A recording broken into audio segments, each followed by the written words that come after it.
Hey everybody, welcome back to the program. Today I'm going to be counting down my top 10 vinyl pickups of 2019. We're going to start with number 10, the Cult Sonic Temple.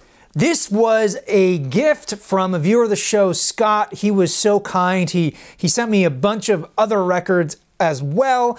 I talked about them on an episode of Awesome Finds, but I was blown away by one, his kindness, but two, how he knew I would love this record, because I absolutely do. I love the Cult, unabashed. I think they're a fantastic band, and I love this album, and it's so cool to have a brand new pressing of it as a double vinyl with extra songs on here, because I have a somewhat original UK pressing, but it's nice to have both, if you know what I mean. And this one, so good. At number 9, I have Danger Mouse with the Grey Album.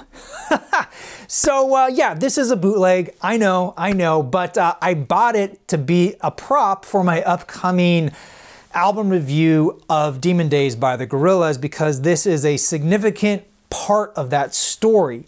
And so I wanted the prop, and I thought, well, I might as well get one that can actually play the music, because, as you know, this album wasn't officially released, but Danger Mouse went ahead and sent it out, unleashed it onto the internet anyway.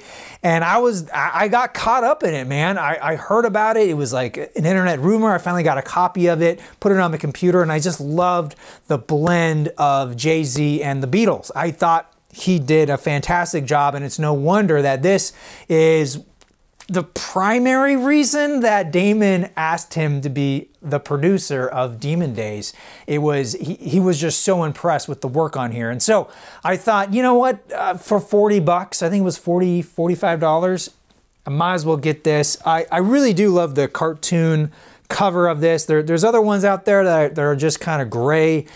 This sort of recreates the few copies that Danger Mouse sent out to people that he made himself. So I believe this recreates the thing that he did, and it is you know, a double record, and 4 sides, 12 tracks. But yeah, so cool to have. At number 8, I have Ceramic Animal with the Horse. So this was so cool. I got the record sent to me by the band. I got to see them live, and then I got to hang out with them, do an interview, and yeah, I'm still in touch with the guys. They're coming out with a new record in 2020, which I'm very excited for. And anyway, I just really love their sound, their attitude. They're just great guys. They're awesome live, and I really appreciated getting a record in 2019. Up next, I have Musicology by Prince. One of my favorite albums of the 90s by Prince. It's got some fantastic songs on here. I talked a lot about it on my Awesome Finds when I got this, but this was part of a slew of reissues or first time on vinyl issues that the Prince family have been putting out. Some have been hits, some have been misses. This is definitely one of the hits. And I love this album, and I'm so thankful to have it on vinyl. At number 6, I have Metallica's Black Album. So this I picked up at a local farmer's market. It's kind of funny. It's a farmer's market, but it's also vendors. And there's these 2 guys that sell records and books, and I've sort of befriended them over the years. And it's one of those places where you know, their prices can be sometimes high, but if you know what you're looking for, you can sometimes get a great deal. And this was certainly the case. I paid about half of what this record goes for online. And yeah, what can you say? This, love it or hate it, this is a classic Metallica album. I absolutely love it. It's got some great songs on here.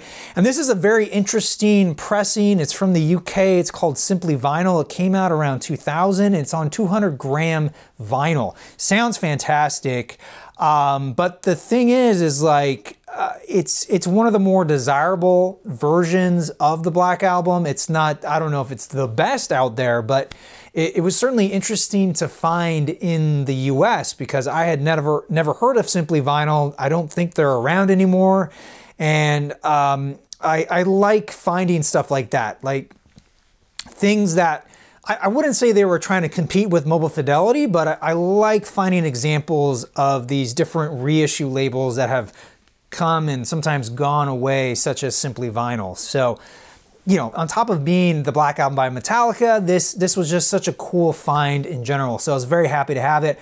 And for the life of me, I can't remember if I ever talked about it on an Awesome Finds, but if I haven't, now I have. At number 5, I have the Beatles' Let It Be Naked. Okay, so 2020 is the 50th anniversary of the album's release, and so I knew I was gonna talk about this record in some form or fashion, whether it be a album review, a deep dive, the history of, or at the very least, a pressing comparison video.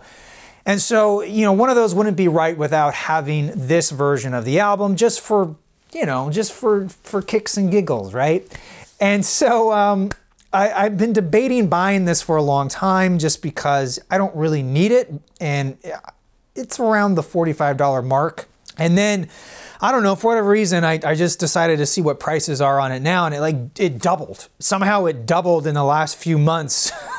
I think people are getting ready for the 50th anniversary, and I'm like, gosh, if it already jumped that much, how much more is it gonna jump as we get closer to the release of the 50th anniversary edition?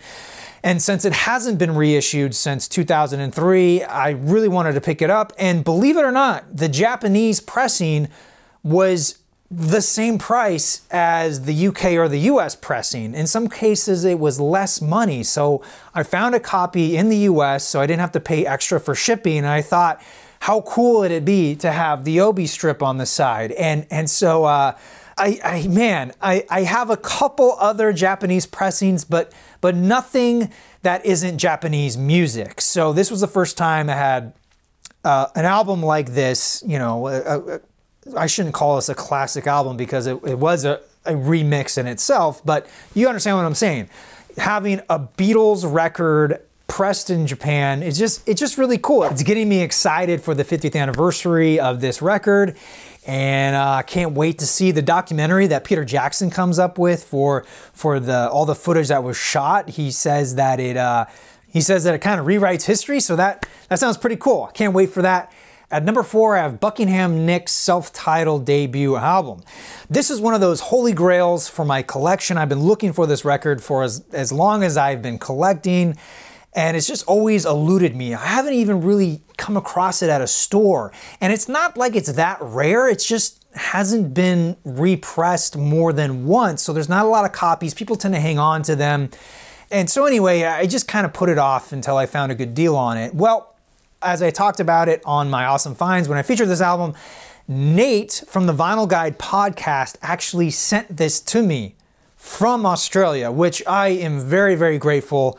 I still can't get over that he sent me that. So one, it's very special that he sent this to me, and then two, the music's just fantastic. If you're a fan of the Rumors era Fleetwood Mac, you're really going to enjoy this record. I encourage you to seek out a copy yourself because you really can't listen to it otherwise unless you get some sort of bootleg, because it just isn't available on CD or digitally. It's really only available on vinyl. At number 3, I have Rains in the Tropics by the Gene Rains Group. This is another holy grail for me.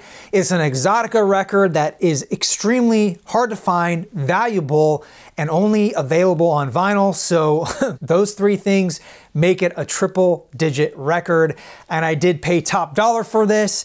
I'm not ashamed of it. It's what you do when you're a collector, but the music is totally worth it. It is so very good, and I'm incredibly happy to have this in my collection. At number 2, I have Weezer's debut album. This is the original 1994 UK pressing, the only original pressing made available at the time of its release. Obviously, it's since been reissued on vinyl. I do own a Mobile Fidelity version of it, but this album means so very much to me that I knew I wanted an original pressing since one does exist.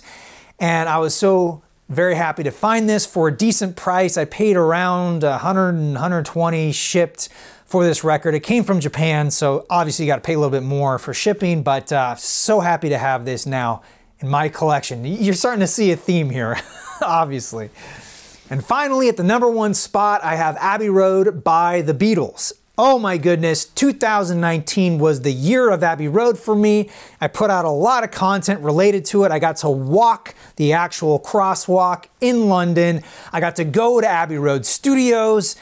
And so all of that culminates with the 50th anniversary edition, the brand new mix by Giles Martin and Sam Okell, and this record, going through it track by track, making all these videos, I gained a love and appreciation for this album that I didn't have before. I always enjoyed it, but now it could very well be my favorite Beatles album. I will always associate Abbey Road with 2019 from now on, and I can't separate them now.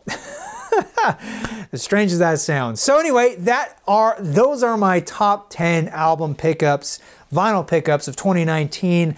I didn't buy as many records in 2019 just because I have a lot of records now, and also just I've had a lot of other expenditures in my personal life to where I had to kind of cut back a little bit, and now I'm a little bit more picky and choosy with what I pick up. Also space. Space is a huge commodity, and I'm starting to run out of it for all these records. I've had to let some go so I could collect new records, and so that's why this was a bit more of a mix of records that were sent to me and records that I picked up, because yeah, I'm just not picking up as many these days.